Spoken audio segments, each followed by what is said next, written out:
చాలా మంది హీరోయిన్లు, చాలా మంది క్యారెక్టర్ ఆర్టిస్టులు.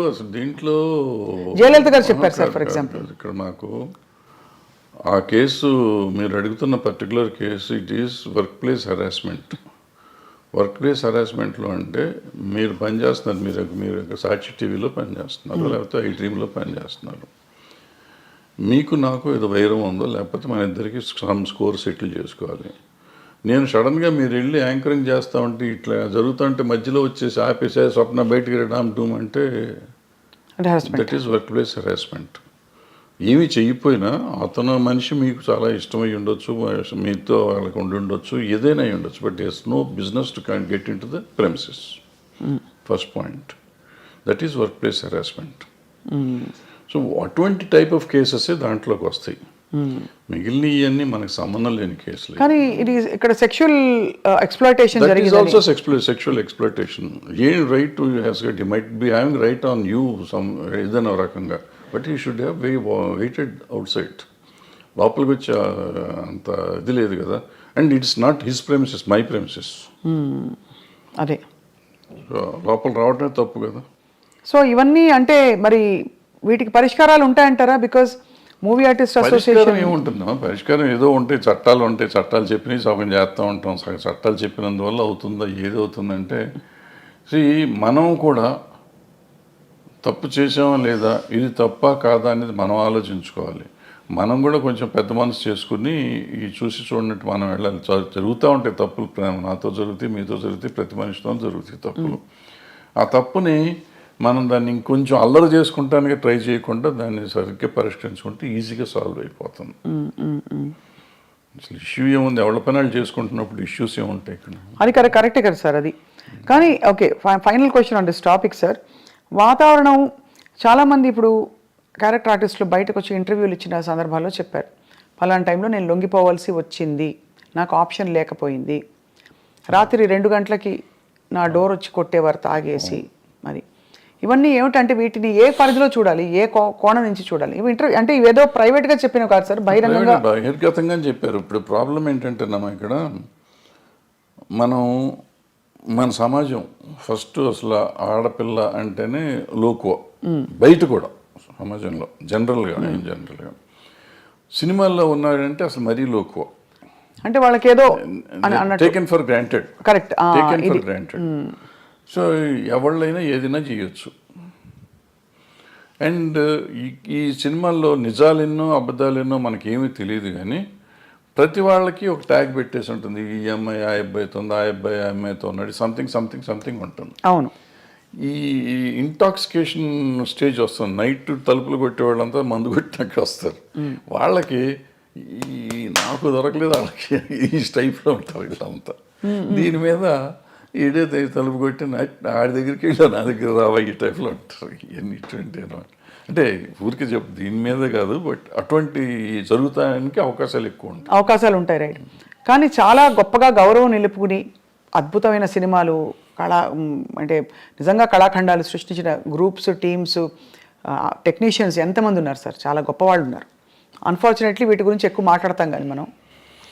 అద్భుతం. ఇప్పుడు ప్రతి మనిషికి వీక్నెస్ ఉంటుందమ్మా, రకరకాల వీక్నెస్ ఉంటుంది. ఆ వీక్నెస్ ఏదైనా అయ్యి ఉండొచ్చు, అమ్మాయి అయ్యి ఉండొచ్చు, కులం అయ్యి ఉండొచ్చు, మతం అయ్యి ఉండొచ్చు, ఇంకోటి అయ్యి ఉండొచ్చు. సో ఆ వీక్నెస్ని గురించి మనం మాట్లాడితే ఎప్పుడు మంచిని గురించి కూడా మాట్లాడవచ్చు కదా. తప్పకుండా. మంచిని గురించి మాట్లాడితే ఇప్పుడు ఈ అమ్మాయిల వీక్నెస్ని గురించే మాట్లాడితే ఇవాళ సమాజంలో ఎంతమంది నిలబడతారు? పొలిటీషియన్స్ని తీసుకోండి, సినిమా యాక్టర్లను తీసుకోండి, ఈవెన్ బయట సమాజంలో తీసుకోండి, సాఫ్ట్వేర్లో తీసుకోండి, మీడియాలో తీసుకోండి, ఎక్కడన్నా తీసుకోండి, స్త్రీయే మూల కారణం అంటారు. ఇప్పుడు నేను ఉంది కదా, ఈ కేసు ఉంది కదా, ఇది మన ఐసీఎల్ని పెట్టిన కోర్టు, అదే పాష్ రూల్స్ ప్రకారం తీసుకుంటే ఈ చెప్పిన ఏ సెక్టర్లో అయినా మగవాళ్ళు ఉంటారా? ఉండరు. కొంతమంది బహిరంగంగా బయటకు వచ్చేవి, కొంతమంది రాకుండా, దాని ఇప్పుడు నువ్వు మా ఇందాక వచ్చి నేను షేక్ హ్యాండ్ ఇస్తే కూడా తప్పే, నీ చెయ్యి నా చేతికి తగిలితే తప్పే, according to posh act. Bad touch good touch అంటారు. నువ్వు బ్యాడ్ టచ్గా ఫీల్ అయ్యావు, నేను గుడ్ టచ్ నీకు ఇచ్చింది. అలా కూడా పడతారు సార్ కేసులు? బ్యాడ్ టచ్ గుడ్ టచ్ అవుతుంది కదా. ఉంది, బట్ అంటే దానికి ఒక సమంజసమైన అంటే పరిధి ఇవ్వాలి. నిజంగా ఉండొచ్చు, నీకు నువ్వు ఫీల్ అయ్యి ఉండొచ్చు, నేను ఫీల్ అయ్యి ఉండకపోవచ్చు, నువ్వు ఫీల్ అయ్యి ఉండొచ్చు. నువ్వు ఫీల్ అయితే కేసేగా. అది మొత్తానికైతే క్లిష్ట పరిస్థితుల్లో అలా అదే మామూలుగా వస్తున్నావు, నేను చనువుగా ఫాదర్లీ ఫీలింగ్తో స్వప్న బలి చేసావని ఒక దెబ్బేసి అనుకో, అమ్మాయిని ముట్టుకున్నావు, కొంపమని కింద అయిపోయావు. నువ్వు కేసు పెడితే నేను అయిపోయాను. సో అందుకే చాలా అతి జాగ్రత్తగా ఉండవలసిన టైం, చాలా జాగ్రత్తగా ఉండాల్సిన పరిస్థితులు వచ్చినాయి. ఇప్పుడైతే మాత్రం as long as this posh case this act ఉన్నంత కాలం అతి జాగ్రత్తగా ఉండకపోతే కొంపలు మునుగుతాయి. అండ్ ఇప్పుడు సోషల్ మీడియా వచ్చాక అసలు క్షణాల్లో అన్ని వైరల్ తర్వాత ఇంకా చాలా జాగ్రత్తగా ఉండాలి. అంటే డెఫినెట్గా ఇవన్నిటి వల్ల కొంత మార్పు వస్తుంది. 100% పోతుందా అంటే నేను అంత ఈజీ కాదు. ఎందుకంటే ఆడపిల్లలు కూడా కొంచెం స్ట్రాంగ్ అవ్వాలంటే ఉన్నారమ్మా, చాలా స్ట్రాంగ్ ఉన్నారు. ఆడపిల్లలు అంత ఈజీగా ఏం లేరు. కొంతమందికి సర్వేల కోసం లొంగేవాళ్ళు ఉంటారు. సర్వేల కోసం నేను ఏదైనా అచీవ్ చేయాలి, ఎలాగైనా అచీవ్ చేయాలనుకునే వాళ్ళు కొంతమంది. ఏమీ చేయకుండా నేను అచీవ్ ఎందుకు చేయలేను, నా టాలెంట్తో నేను ఎందుకు అచీవ్ చేయలేను చేసిన వాళ్ళు ఉన్నారు, చేస్తున్నారు కూడా. ఆ రకంగానే అచీవ్ చేస్తారు, ఈ రకంగానే అచీవ్ చేస్తారు. ఎవళ్ళు రైట్ ఎవళ్ళు తప్పు అంటే tell me one name sir who you have great respect for, అంటే ఇన్ దిస్ రిగార్డ్ వాళ్ళ కష్టపడి పైకి వచ్చారు. అంటే నేను క్యారెక్టర్ పర్స్పెక్టివ్ నుంచి చెప్పట్లేదు సార్, జస్ట్ ఏ విధమైన కంపల్షన్స్కి లొంగాల్సిన అవసరం లేకుండా పైకి వచ్చిన నటీమణులు మీరు చాలా గౌరవించేవాళ్ళు. మీకు వాణిశ్రీ గారు ఎక్కడ వచ్చారు? ఆవిడ ఏంటి, ఆవిడ ఎక్కడ జూనియర్ ఆర్టిస్ట్, ఆవిడ అసలు ఏ రేంజ్కి వెళ్ళారు? అసలు హీరోస్ని కమాండ్ చేసారు, ఇండస్ట్రీనే కమాండ్ చేసే లెవెల్కి వెళ్ళారు. హయ్యెస్ట్ పెయిడ్ ఆర్టిస్ట్ ఆవిడ. సింపుల్, ఆవిడ అంతకంటే గొప్పవాళ్ళు ఎవరు లేరు మార్కెట్లో. భానుమతి గారు అంటే ఆవిడ వేరే, భానుమతి గారు కమాండ్ చేశారు. జమున్ గారు కూడా మామూలుగా ఇచ్చారు, ఆవిడ కమాండ్ చేశారు. ఆవిడ రామారావు గారు నాగేశ్వరరావు కాదని చెప్పి ఆ రోజుల్లో షీ గుడ్ విత్ స్టాండ్. మనం అనుకుంటాం రామారావు నాగేశ్వరరావు కంటే వేరే లేదు ఆ రోజుల్లో, ఆల్టర్నేటివ్ లేని పరిస్థితుల్లో ఆవిడ నిలబడి మళ్ళీ వాళ్ళిద్దరూ ఆవిడతో కాంప్రమైజ్ అయ్యారు తప్ప ఆవిడ వాళ్ళతో కాంప్రమైజ్ అవ్వలేదు. సో ఇప్పుడు ఇదేం లేదు, అదే ఏదో అయిపోతుంది అదేం లేదు. సౌందర్య గారు చెప్పుకుంటా పోతే ఎవరైనా ఉంటారు. ఎవరికి ఉండే వీక్నెస్ వాళ్ళకు ఉంటుంది. ఆ వీక్నెస్లోని మనకి సంబంధం లేదు, వాళ్ళ పర్సనల్ ఇష్యూస్ అయ్యి. కరెక్ట్ అండి, అంతే సార్. అంతే తప్ప వీళ్ళంతా ఇటు లొంగిపోయారా ఉన్నారా? వాణిశ్రీ గారు ఏం చేశారు అసలు? ఆవిడ ఏంటి, అక్కడ ఎక్కడి నుంచి వచ్చింది? కానీ ఆ రోజుల్లో ఎవరు మనసు పడలేదా సార్ వాణిశ్రీ గారిని చూసి? చాలా పడితే పడ్డారు, ఆ గొడవ మనకు సంబంధం లేదు. బట్ ఆవిడ డిక్టేట్ చేసింది కదా. అవును, ఆవిడ వచ్చిన రోజు నుంచి ఆవిడ అట్లా ఎదుగుదల వచ్చింది కదా అవును, సినిమా ఇండస్ట్రీలో. అంటే ఆవిడలో టాలెంట్ లేకపోయి ఉంటే ఆవిడ ఇంత గొప్పది అయ్యేది కాదుగా. కరెక్ట్, టాలెంట్ ఉంది కాబట్టే కదా మిగిలిన ఏంటనే పక్కన పెడుతుండే. ఆవిడ ఏదో బాగాలేదన్నారు, కళ్ళు బాగాలేదంటారు, అది అంటారు, ఇది అంటారు. ఫైనల్గా ఆవిడే గాడెస్ అయిపోయింది కదా. అవును, అన్ని భాషల్లోనూ, తమిళ్లోనూ, తెలుగులోనూ. ఏం అందం సార్ అసలు. అంటే రంగు తక్కువ అని అప్పుడు అన్న వాళ్ళందరూ ఒక్కసారిగా వాణిశ్రీ చీర కట్టారంటే, వాణిశ్రీ గారి చీర అంటే ఒక ట్రెండ్ సెట్టర్. సో ఎక్కడ వాణిశ్రీ ఎక్కడికి వెళ్ళేది ఆవిడ? అందరు హీరోల కంటే ఎక్కువ హైయెస్ట్ రెమ్యునరేషన్ తీసుకుంది ఆవిడ. ఎంత సార్ ఆ రోజుల్లో ఎలా ఉండేది? ఆ రోజుల్లో 2.5-3 లక్షలు తీసుకుంది నాకు తెలిసినప్పుడు. అప్పుడు వీళ్ళు ఎవరు 2 లక్షలు టచ్ చేయలేదు. ఇప్పుడు ఎవరు, ఏ హీరోలు? రామారావు గారు, నాగేశ్వరరావు కూడా? రామారావు గారు ఇంకా కాదు, తక్కువ. శోభన్ బాబు తీసుకున్నాడు అప్పట్లో, 2 తీసుకున్నాడు. ఈవిడ 2.5 అట్లా తీసుకున్నాడు రోజుల్లో.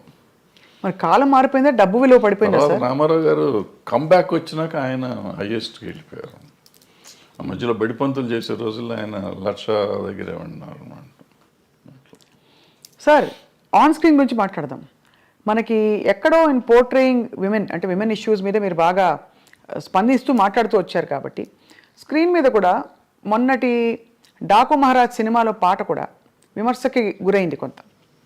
అవసరమా అని, తప్పు రైట్ అని కాదు, ఇది అవసరమా మనకి? అంటే మీ పరిధిలో మీరు ఎప్పుడు కూడా అశ్లీలం, అసభ్యకరం అనే అంశాలకు కానీ, స్టెప్పులు వేసినప్పుడు ఇలాంటివి కానీ మీరు జాగ్రత్తలు తీసుకునేవారా? Were you very conscious? డెఫినెట్గా వెరీ కాన్షియస్. అంటే నాకు ఒక్క సినిమాకి నాకు కోపం వచ్చి తీసాను నేను, బంగారు మొగుళ్ళు అనుకుంటా. ఇటువంటి దరిద్ర పని నేను కూడా చేశాను. ఆ పాటే దరిద్రం. అక్కడ చేయేస్తే ఇక్కడ చేయేస్తే సంథింగ్ ఏదో ఉంటుంది, సరే గుర్తులేదు.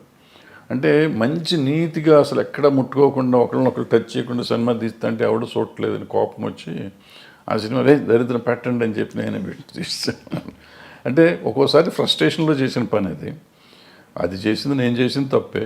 బట్ ఇవాళ వాళ్ళు చేసిన తప్పంటే ఇప్పుడు నాకు వయసు అయిపోయి నేను సినిమాలు లేవు కాబట్టి వాళ్ళు చేసిన తప్పండి. ఇవాళ చిరంజీవి గారు ఠాగూర్లోనో దేంట్లోనో అదేదో సినిమా ఒక పాట ఏదో ఉంటుంది ఏమంటే నేను అప్పుడు కామెంట్ చేశాను, అంత అద్భుతమైన సినిమాలు ఇది ఏంటండి అని చెప్పి. ఆ తర్వాత వాళ్ళంతా ట్రోల్ చేశారు. అట్లాగే బాలకృష్ణ గారు మొన్న ఆ సినిమాలో కూడా అది అనవసరం, అది ఆయన స్టేచర్కే అనవసరం అసలు. ఇవాళ అటువంటివి చూస్తారు అనుకోవటం అనవసరం. అంతకుముందు ఆయన చేశాడు కదా భగవత్ కేసరి, అద్భుతంగా చేశారు ఆ సినిమా. అఖండ అద్భుతంగా చేశారు. అమ్మాయి కనపడకుండానే సినిమాలు ఆడుతుంటే ఆయనకి ఎందుకు ఇది, దీనికోసం ఎవరిని వస్తారా, ఎన్ని టికెట్లు దిగుతాయి, ఊరికి కాంట్రవర్సీ తప్పించి. అందులో ఆయన ఎమ్మెల్యే పొలిటీషియన్ అందుకనే కదా సార్ ఇన్ని ఉండగా ఆయనకి అటువంటిది ఆయనే రిజెక్ట్ చేసి ఉంటే పోయేది. లేదు చేసే ప్రొడ్యూసర్లు అడిగారు, డైరెక్టర్లు అడిగారు, డాన్స్ మాస్టర్ అడిగాడు, ఏదో వాళ్ళ గోల మనకెందుకు. కరెక్టే సార్. అంటే ఎంటర్టైన్మెంట్ ప్రపంచమే విస్తరించింది బాగా. నెట్ఫ్లిక్స్లో ఇంట్లోనే మనకి ఫారిన్ అయితే ఎన్నెన్నో రకరకాలు అన్నీ వచ్చినాక అసలు బేసిక్గా ఓటీటీ వచ్చిన తర్వాతమ్మా ఏది తప్పు ఏది ఒప్పు అనేది లేకుండా సెన్సర్ వాళ్ళు కూడా వదిలేస్తున్నారు ఇవన్నీ పడుచుకోకుండా. నాకు రౌడీ అన్నయ్యలోనో దేంట్లోనో ఒక సాంగ్ చేస్తాంటే ఈ రంపక వరకు మిడీ లాగా ఉంటుంది ఇక్కడ దాకా. ఓ సాంగ్లో తిరుగుతూ ఉంటే కొంచెం లేస్తుంది. సినిమా రిలీజ్ అయినాక నాకు సెన్సార్ ఆఫీసర్ ఫోన్ చేసి సార్ ఇక్కడ ఎక్కడో ఉంది సార్, ఎవరో జనం అంటున్నారు సార్, కట్ చేయండి సార్ అని. రిలీజ్ అయిన తర్వాత కట్ చేశాను నేను. జస్ట్ ఊరికి మిడి ఇక్కడికి ఉంది, ఇప్పుడు గాలికి ఎగిరింది, వెళ్తే ఇంతవరకు ఎక్స్పోజ్ అయింది. నేటి దౌర్జన్యం అనే సినిమాలో ఒక సాంగ్లో వాణి విశ్వనాథ్ గారికి స్విమ్మింగ్ సూట్ వేసా, ఒక బిట్ వేస్తే సెన్సార్ కట్ చేశారు. అదే టైంలో బొబ్బిలి రాజాలో ఆమె సినిమా అంతా చొక్కా వేసుకుని కింద ఏమి లేకుండా దివ్యభారతి అది ఫుల్ సినిమా వదిలిపెట్టారు. నాకు ఒక బిట్ ఏంటంటే దాంట్లో వదిలేరు కదండి అంటే, ఆ సినిమా అంతా దాని మీద ఉంది, నీ సినిమా అది లేదు కదా, ఎందుకు నువ్వు చేయాలంటారు. ఓహో అదే అంటే నేను ఫైట్ చేసి ఉంటే నాకు వదిలిపెట్టేవారు. ఎందుకు దానివల్ల సినిమా ఆడదని నాకు తెలుసు, ఎందుకు తీసాను నాకు తెలియదు. ఆ రోజు తీసాం అంటే డ్రెస్ చేంజ్లు కావాలంటే సరే తీద్దాంలే అనిపించి తీసాను నేను, కాదన్నారు తీసాం. అదే అంటే ఎక్కడో అక్కడ మరి ఈ అంశం తెరపైకి వస్తూనే ఉంది, ఈ ఎక్స్పోజింగ్ ఎంతవరకు ఉండాలి ఏమిటని. కానీ ఇప్పుడు బాగా టేస్ట్లు మారిపోయాయి సార్. బయట సమాజంలోనే అట్లా తిరుగుతున్నారు కదా. ఇప్పుడు మనం అంటాం ఎక్స్పోజింగ్ అంత బాగా ఎక్కువైపోయింది అంటాం. బయట వాళ్ళ పార్టీలకు వెళ్తే, పబ్బుల్లోకి వెళ్తే మీకు అంతకంటే భయంకరంగా ఉంటున్నారు ఆడపిల్లలు. బట్ అది వాళ్ళ ఇష్టం, మనం ఎవరో అడుగుతానికి, హూ ఆర్ యూ టాస్క్, నా కంఫర్ట్ నాది అంటున్నారు. సో ఇప్పుడు మన ఈక్వల్ రైటే కాకుండా నిజంగా కూడా వాళ్ళ కంఫర్ట్, నా ఇష్టం వచ్చిన బట్టలు నేను వేసుకున్నప్పుడు ఆడపిల్లల బట్టలు ఇష్టం వచ్చిన ఆడపిల్లలు ఎందుకు వేసుకోకూడదు. ఈ కొంతమంది ఏమంటారంటే నువ్వు అటు వేయటం వల్లే కదా ఇది జరిగింది, వేయటం వల్ల జరగటం నిన్ను కంట్రోల్ చేసుకోవాల్సిన బాధ్యత నీకు ఉంది కదా. అవును, ఈ సమాజంలో ఉంటే నేను చూసి నేను ఆ అమ్మాయిని చూడగా నాకు ఏదో అయ్యింది అనేది ఆన్సర్ కాదు. బోస్ గారు కరెక్ట్గా రాశారు, you have to control your self. Correct. అంటే కోకా కడితే కొరకొరమంటూ చూస్తారు, పొట్టి గౌను వేస్తే పట్టి చూస్తారు. అది అంటే ఇంచుమించు మీరు అన్నట్టు అది అనాదిగా అది సృష్టిలో ఉండే ఒక వైపరీత్యం అలా కొనసాగుతుంది. అంటే సినిమా ఇండస్ట్రీ పాపం ఫోకస్లోకి వచ్చింది. కానీ అది సార్ మరొక అంశం, మీరు తెరపైకి చాలాసార్లు వచ్చి మాట్లాడారు, ఈ డ్రగ్స్ ఇష్యూ కూడా, ఇలాంటి కాంట్రవర్సీలు ఇవి బాగా, అంటే drugs because of the free money, easy money అందుబాటులో ఎక్కువగా ఉన్నది చిత్ర పరిశ్రమలో. లేదు మీరు అన్నట్టుగా పొలిటీషియన్స్, బిజినెస్ మ్యాగ్నెట్స్ వాళ్ళ ఫ్యామిలీస్లో. కాబట్టి దీనివల్ల ఎలా ఖర్చు పెట్టాలో తెలియక ఈ డ్రగ్స్ వీటి అలవాట్లు బారిన పడతారని చెప్పి కొంతమంది ఎవరో చెప్పారు, గ్లామర్ కోసం తీసుకుంటారని. Is that true sir? అసలు ఫస్ట్ పాయింట్ నువ్వు చెప్పిందంటే నేను ఏకీపించను. ఇదేంటంటే సినిమా ఇండస్ట్రీలో డబ్బు చాలా ఎక్కువ ఉంటుంది అనేది నమ్మన్నాను. అసలు సినిమా ఇండస్ట్రీలో వచ్చే కొంతమంది దగ్గర డబ్బులు వస్తే బాగుంటుంది. చాలామంది 80% మధ్య వాళ్ళు డే టు డే ఎక్స్పెన్సెస్ కూడా ఎత్తుకునే బ్యాచ్ ఉంటారు. ఓ 10% ఉంటారు నువ్వు చెప్పిన డబ్బులు ఎక్కువ ఉన్న వాళ్ళు ఉంటారు. కొంతమంది ఎడిక్ట్స్ అవుతారు. ఇప్పుడు మన స్కూల్లో పిల్లలు ఉంటున్నారు, స్కూల్లో పిల్లలు దే ఆర్ ఎడిక్ట్స్ నౌ. వాళ్ళకి ఇది ఈ డ్రగ్ కొనే డబ్బులు లేకపోతే వైట్నర్ ఉంటుంది కదా, వైట్నర్ తినేసి దాన్ని అలవాటు చేసుకుంటున్నారు.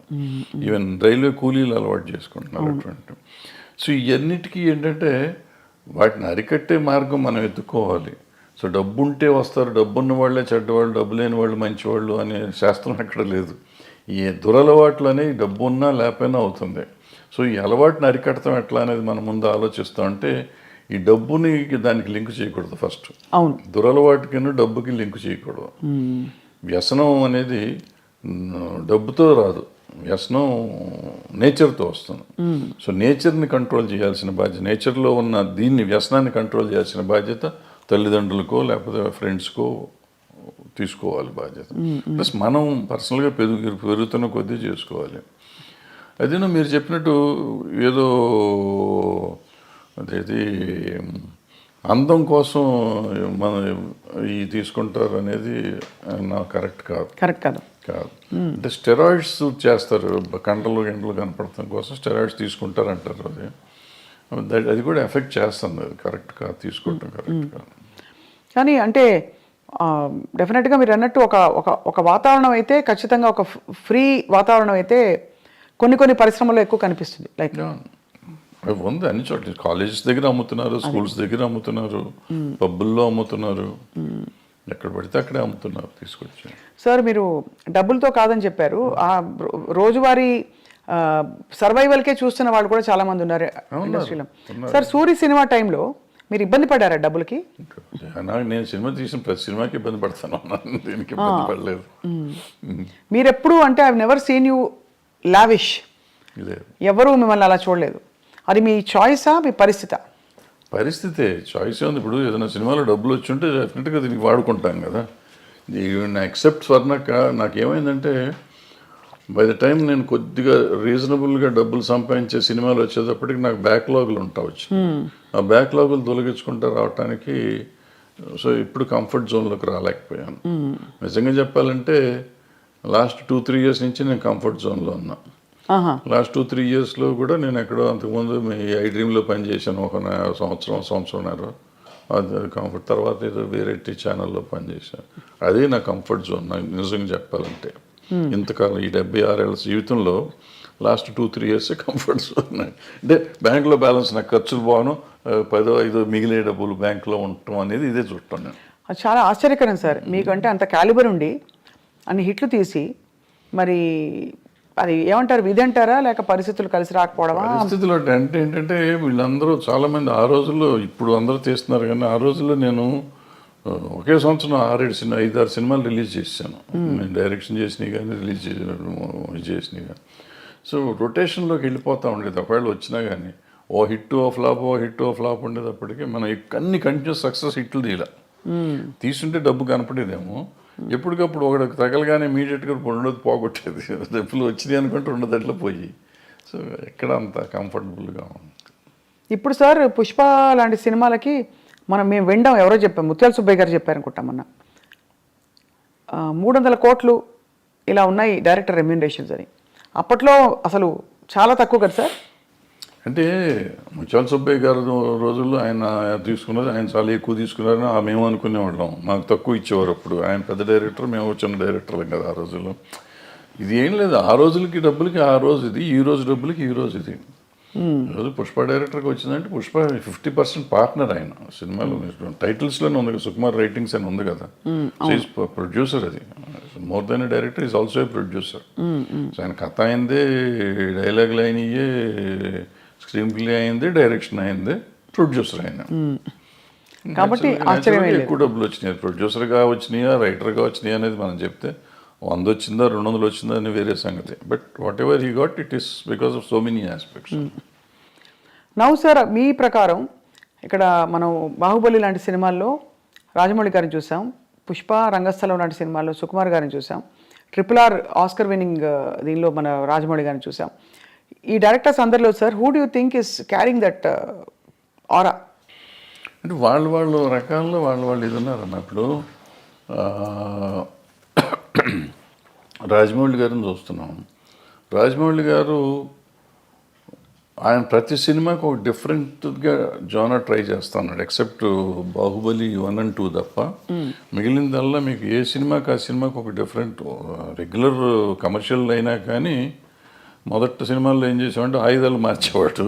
తర్వాత ఈ చేంజ్ ఈగ దగ్గర నుంచి చేంజ్ దిస్ థింగ్, ప్యాటర్న్ మార్చి ఏ సినిమాకి ఆ సినిమా కొత్తగా తీయటం మొదలెట్టాడు, కొత్త కథలాగా. డిఫరెంట్ కొత్త కథ కూడా కొత్తగా ఉండకపోయినా కానీ ఒక కొత్త బ్యాక్డ్రాప్ కొత్తగా ఉండటం అంతా డిఫరెంట్గా ఉంది. ఈగ తర్వాత ఇది మర్యాద రామన్న ఒక డిఫరెంట్ ఇది. ఆ తర్వాత వచ్చేటప్పటికి బాహుబలి, మగధీర, ఎక్కడికక్కడ మీకు సెపరేట్గా డిఫరెంట్గా వస్తున్నాడు ఆయన. సో రావటంతో మీకు ఆయన ఒకటి ఇదైంది. ప్లస్ ఆయనతో పాటు ఆయన కొత్తగా కనిపెట్టింది ఏంటంటే director should be A marketing man. ఇంతకుముందు మా డైరెక్షన్ వాళ్ళకి మాకు మార్కెటింగ్తో సంబంధం ఉండేది కదా, ప్రొడ్యూసర్స్ వస్తాడనే పద్ధతిలో ఉండేవాడు. రాఘవేంద్రరావు దగ్గర నుంచి మేమంతా అయిపోయేవాడు. బట్ ఈయన వచ్చేటప్పటికి how to market a film అనేది ఆయన నేర్పించాడు వాళ్ళ ఇండస్ట్రీకి. దట్ మార్కెటింగ్ స్కిల్స్ ఎంత అద్భుతంగా వెళ్ళిపోయినాయంటే వాళ్ళు భారతదేశం అంత ఇదే అయిపోయే స్టేజ్కి బాహుబలి 2 చేసింది. అందరూ బాహుబలి 2 దంగలు కొట్టేసింది అంటారు, కానీ దంగలకి సంబంధమే లేదు. బాహుబలిని ఇంతవరకు చేస్తే ఇప్పుడు ఈ సినిమా చేసి ఉండాలి. దంగల్లో వచ్చింది ఏంటంటే చైనాలో ఒక దాంట్లో వచ్చింది డబ్బులు. చైనా డబ్బును మనం లెక్కేసుకుని 2,000 కోట్లని కంగారు పడుతున్నాం కదా. మనకి ఇక్కడ వచ్చింది 600 కోట్లు 700 కోట్లు. అదే అయితే ఒక లాంగ్వేజ్ అంత రావటం చాలా గొప్ప. అది 60 కోట్లకి చేసి అంత రావటం అనేది గొప్ప విషయం, దాన్ని డిస్ప్యూట్ చేయడానికి లేదు. అద్భుతమైన సినిమా అది. సో మన ఇండియన్ సినిమాలో ఇండియన్ డబ్బు చూసుకున్న సినిమాలు ఇయే. ఆ చైనాలో 2,000 కోట్లు వచ్చినా అదంతా మళ్ళీ మనకు షేర్ వచ్చేటప్పటికి చాలా తక్కువ వస్తుంది. అక్కడ 30% 20% ఎంత వస్తుంది. అవును. సో అవి మనం గ్రాసులు చెప్పుకొని ఊరికే కంగారు పడుతూ ఉంటాం. ఇప్పుడు బాహుబలి తర్వాత ఇది వచ్చింది. అలా అంటే మీరు అన్నది రాజమౌళి గారిది చాలా ఒక డిఫరెంట్ టెక్నిక్. ఈయన వచ్చేటప్పటికి ఈయనన్నీ లెక్కలని చేసిన సినిమాలు వదిలిపెట్టి ఈయన డిఫరెంట్గా చేసిన సినిమాలు ఈయన సిట్ అని చూడండి మీరు. అంతకుముందు మీరు ఆర్య చేశాడు, ఆర్య డిఫరెంట్గా ఉంటుంది. తర్వాత ఏదో చేశారు కొన్ని అటువంటి ఏదో లెక్కలు నాకు అర్థమే కదా. 1 ఒకటి ఎన్టీఆర్తో ఒక సినిమా ఏదో చేశాడు, కప్పులు తిప్పుతూ ఉంటాడు, ఏదో తిరుగుతూ ఉంటుంది. ఏది మన నాకు అర్థం కాదు. మళ్ళీ మొన్న వచ్చేటప్పటికి రంగస్థలం అద్భుతంగా తీశాడు, అద్భుతం తీశాడు. అసలు ఎవరు మన తెలుగులో మనం ఊహించలేని గొప్ప సినిమా ఇది ఒక రకంగా చెప్పాలంటే. ఆ టైప్ ఆలోచన కమర్షియల్ అయినా కానీ ఎప్పుడైతే అంగవైకల్యం తీసుకురాగలిగాడో ఆ అంగవైకల్యం మీద సినిమా వచ్చేటప్పటికి అద్భుతంగా ఉంది. అది చాలా ఒక లైవ్లీగా ఉంది సినిమా, విలేజీ ప్యాటర్న్ అది అద్భుతంగా ఉంది ఆ సినిమా. ఈ పుష్పకి వచ్చేటప్పటికి Pushpa was a routine film నాకు తెలిసినప్పుడు. పుష్ప 1, పుష్ప 2 ఈ స్మగ్లింగ్ మీద ఏదో రెప్లికా తీస్తారు ఏముంటుంది అని నేను చూడలే యాక్చువల్గా. నేను మొన్న చూసాను. ఎప్పుడైతే మీకు సెకండ్ హాఫ్లో ఆ ఫ్యామిలీ ఎలిమెంట్ వచ్చిందో, వైఫ్ అండ్ హస్బెండ్ వాళ్ళ రిలేషన్షిప్ మీద ఎప్పుడైతే సినిమా తీశాడో మీకు అందుకైతే అన్స్టాపబుల్ అయిపోయింది సినిమా ఇది. ఇవాళ రెవెన్యూ కనపడుతుందంటే ఫ్యామిలీ ఊరికి మా గంధపు చెక్కలు దొర కాదు. ఆబ్వియస్లీ అతని పెర్ఫార్మెన్స్, అల్లు అర్జున్ పెర్ఫార్మెన్స్, అల్లు అర్జున్తో పాటుగా రష్మిక అక్కడికి వచ్చేటప్పటికి, ప్లస్ ఈ రిలేషన్షిప్ డైరెక్టర్ ప్రజెంట్ చేసిన విధానం అద్భుతం. సెకండ్ హాఫ్ ఏడిపించాడు, ఆ సినిమాలో ఏడిపించడం అయింది. అందుకని సినిమా ఆడింది, ఇప్పటికీ ఆడుతుంది, ఇంకా ఆడుతుంది. అంటే నేషనల్ అవార్డు వచ్చిందంటే సినిమా ఇట్స్ గ్రేట్ సినిమా కాదు. ఇప్పుడు అదే మనం ఎప్పుడు నేషనల్ అవార్డు ఆయనకు వచ్చింది, డైరెక్టర్గా హీరోకి వచ్చింది. హీరో పెర్ఫార్మెన్స్ ఈ సినిమా కూడా అద్భుతంగా చేశాడు. మళ్ళీ నేను 2వ సారి ఇచ్చినా ఆశ్చర్యపోక్కర్లేదు. అవును కదా సార్, అంతే కదా. సో ఒకలా చూస్తే యాక్చువల్లీ ఒక కొత్త లీగ్ ఆఫ్ సినిమా వస్తుంది ఇప్పుడు. అంటే పెద్ద స్కేల్ ఒకటి, బట్ యాక్టింగ్ ఓరియంటెడ్ ఇంపర్ఫెక్షన్స్. ఇది మామూలు సినిమా కింద లెక్క తీసుకోవాలి. ఇప్పుడు అలాంటి ఒక 100 సినిమాలు మొగుడు పిల్లలు ఒకళ్ళ కోసం ఒకళ్ళు బాధపడే సినిమాలు 100 ఉన్నాయి. ఒకళ్ళు ఎన్హాన్స్ చేసుకునే క్యారెక్టర్. నా మొగుడిని అంటావా అని పెళ్ళం తిరగబడింది, నా పెళ్ళాన్ని అంటావా అని మొగుడు తిరగబడ్డ సినిమాలు 100 ఉన్నాయి. వాళ్ళు ఒకళ్ళ కోసం ఒకళ్ళు చేసుకుంది. బట్ ఇవాళ దీని బ్యాక్గ్రౌండ్ ఈ గంధపు చెక్కలు ఇవన్నీ తీసుకుని చేస్తే నేను కోతల రేటు చెప్పానే, అలాంటి ఇలాగా ఇతను దొంగకి ఒక స్మగ్లర్కి వైఫ్ అంటే అంత ఎందుకు ఉండాలి?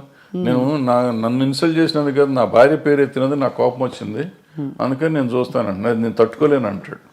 ఎవరు ఏం చెప్పినా ఒప్పుకుంటా, ఏమన్నా కానీ నా భార్య చెప్తే వింటానంటాడు. మరి అంత స్మగ్లర్కి ఈ సెంటిమెంట్ ఎందుకు ఉండాలి? నేను అక్కడ చెప్పానే, వైఫ్ని చెల్లి అన్న దరిద్రుడు తండ్రి కోసం జైలుకి వెళ్ళిపోయి చచ్చిపోతానంటాడు. అవును అవును.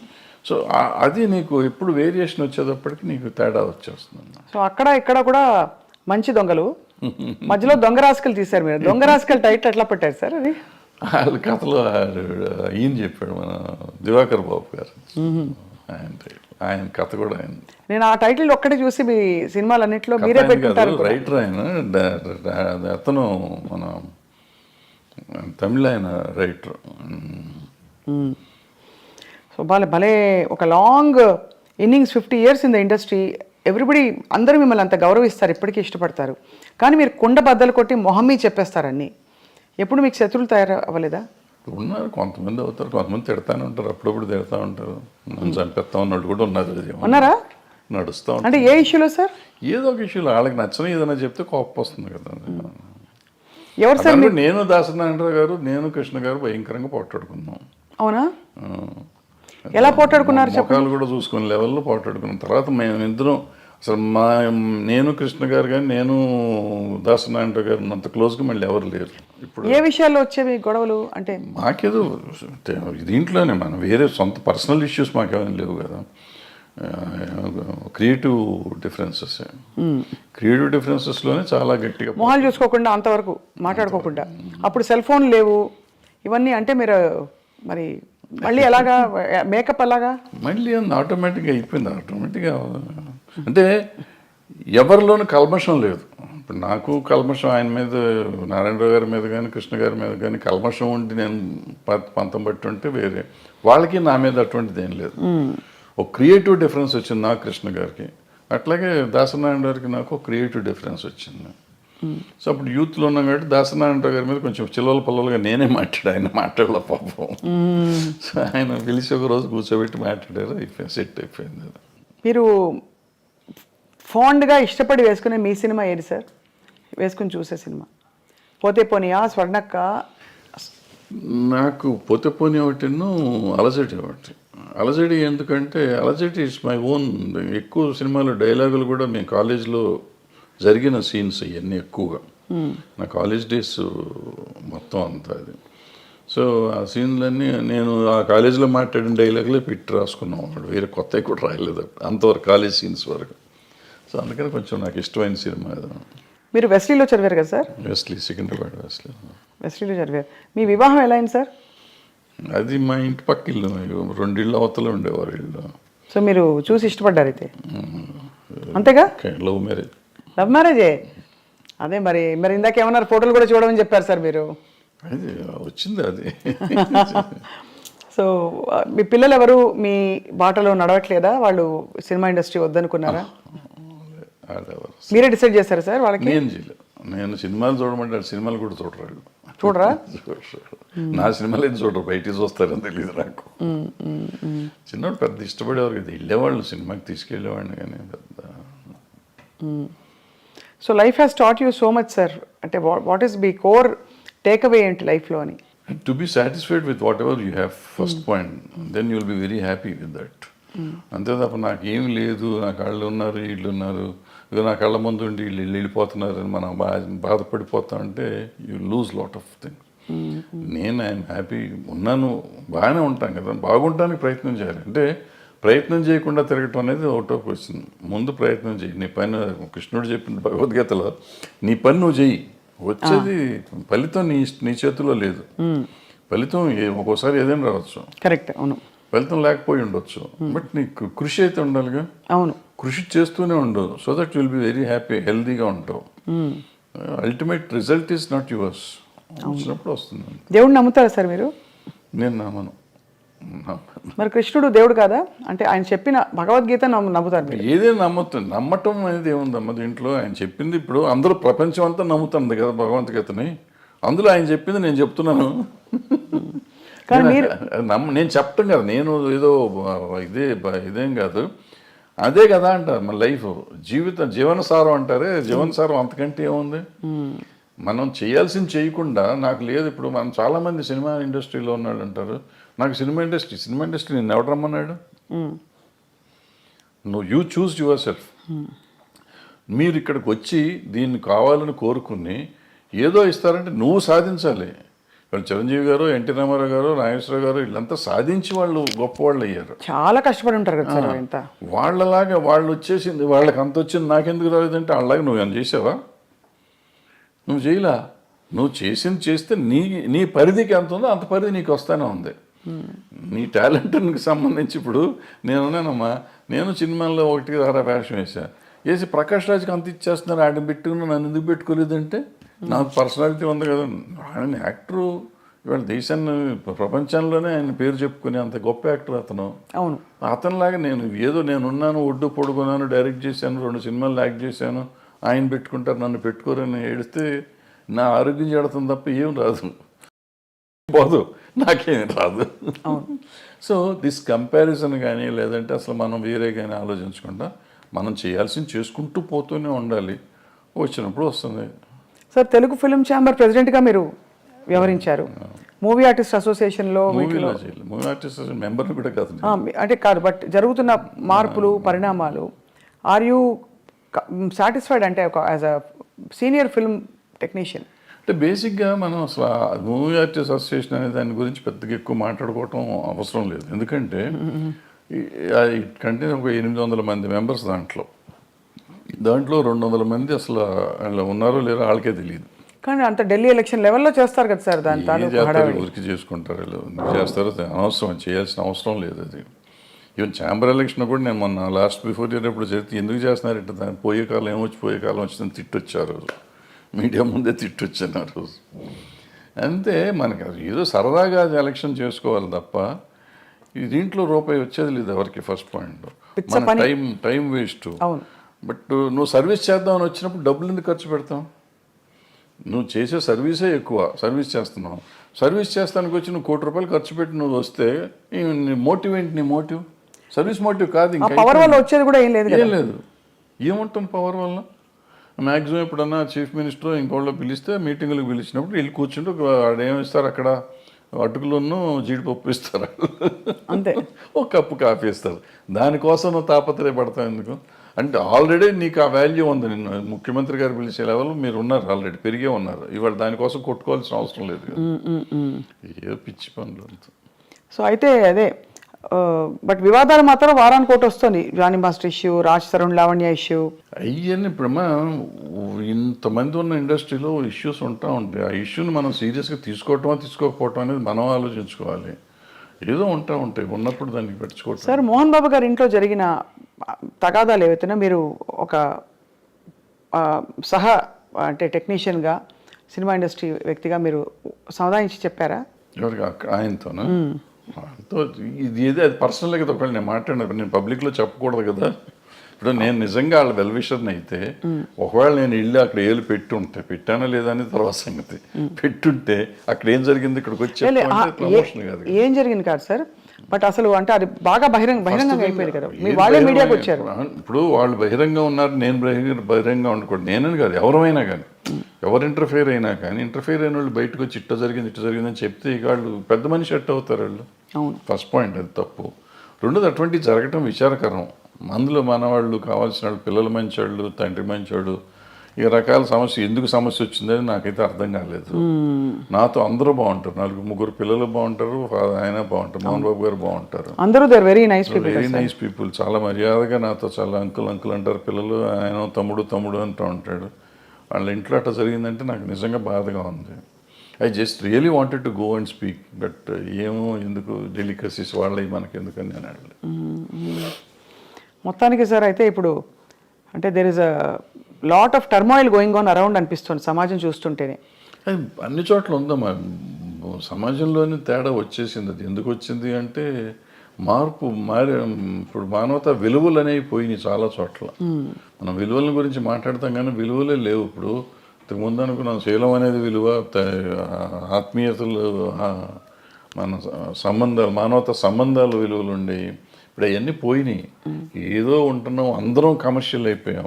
ఆ కమర్షియల్లో ఉన్న దాంట్లో ఇవన్నీ వాల్యూస్ లేవు కదా. వాల్యూ అనేది ఉంటే కదా. కొన్నిసార్లు వాల్యూ కోసం మనం అన్ని పోగొట్టుకునే కథలు చాలా ఉన్నాయి. అవును. గౌరవం కోసం అన్నీ చేయాలి అని చెప్పి, అటువంటిది ఇప్పుడు గౌరవం లేదు, తక్కువలేదు. అందుకే ఒక ఫుల్ఫిల్మెంట్ రావట్లేదు జీవితంలో కదా. ఇప్పుడు ఇందాక చెప్పిన పుష్ప కథ కానీ, లేకపోతే మా కొత్త లేడి కథ కానీ, అదే ఫుల్ఫిల్మెంటు. వాళ్ళ భార్య కోసం భర్త, భర్త కోసం భార్య, తండ్రి కోసం కొడుకు అని ఇవన్నీ అదే భగవత్ కేసరిలో కూతురు కోసం తండ్రి, తండ్రి కోసం కూతురు. ఈ మానవతా విలువలు అంటే వాటి కోసం అవి ఎంత కమర్షియల్గా చేసినా కానీ మనం ఇవాళకి ఫీల్ అయ్యి సినిమాలు చూస్తున్నాం.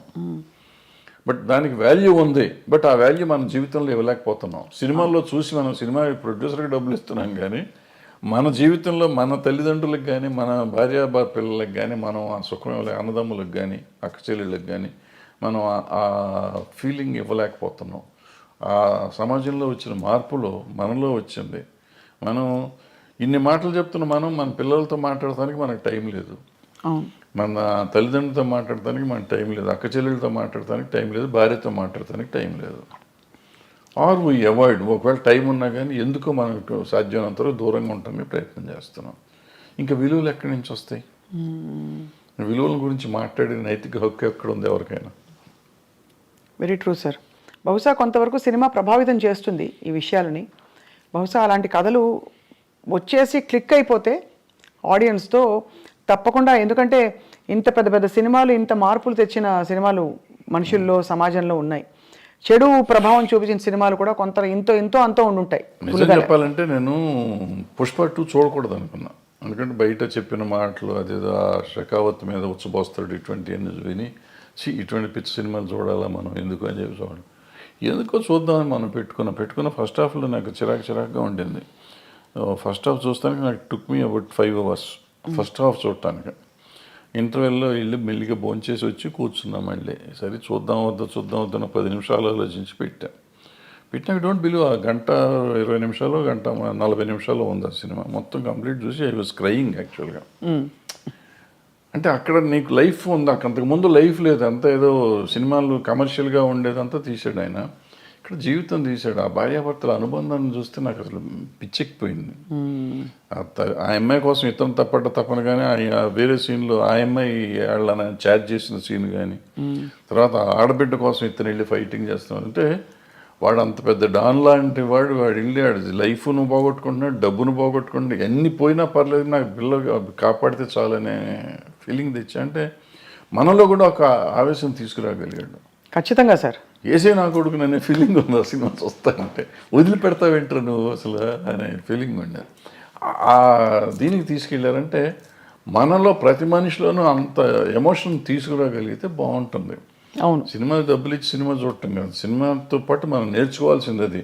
మనం అది వదిలిపెట్టేస్తాం. దాంట్లో వాడు స్మగ్లింగ్ ఎలా చేశాడు, ఎలా దొంగతనం చేశాడు, ఎవరిని చంపాడు, ఎలా చంపాడు, అల్లు అర్జున్ కత్తితో కొట్టాడా చంపాడా, ఇది ఆలోచిస్తాం. అల్లు అర్జున్ అనే క్యారెక్టర్ రష్మిక అనే క్యారెక్టర్ని ఎంత బాగా ప్రేమించాడు, రష్మిక అనే క్యారెక్టర్ అల్లు అర్జున్ అనే క్యారెక్టర్ని ఎంత బాగా ప్రేమించింది, అంటే నా క్యారెక్టర్స్ ఒరిజినల్ని అనేది మనం ఎవరిని ఆలోచిస్తున్నాం. Very true sir. I think human values, relationships నిలబడ్డప్పుడే టోటల్ సక్సెస్ అని చెప్పచ్చు. సినిమాకి కావచ్చు, జీవితాల్లో కావచ్చు. కానీ భరద్వాజ్ గారు మీరు మళ్ళీ వెబ్ సిరీస్ కానీ ఇంకా ఏమన్నా వెంచర్స్ కానీ, క్రియేటివ్ వెంచర్స్ చేసే అవకాశాలు ఉన్నాయా? ఏమన్నా వర్క్ చేస్తారా? చెప్తున్నా కదా, నేను పని చేస్తానే ఉంటా, ఖాళీగా ఏం లేను. ఏదో ఇటువంటి కథ రాసుకోవటం, రైటమో చేస్తా ఉంటాను. మనకి అవకాశం కూడా రావాలి కదా. అవకాశం వస్తే చేస్తానికి రెడీగానే ఉన్నాం. బట్ నేను ఇందాక చెప్పినట్టు I keep on trying to do something. అవుతుందా అవదా నాకు తెలియదు. అయినప్పుడు అవుతుందా, అవ్వకపోతే కూడా నష్టం లేదు, అయితే లాభం లేదు.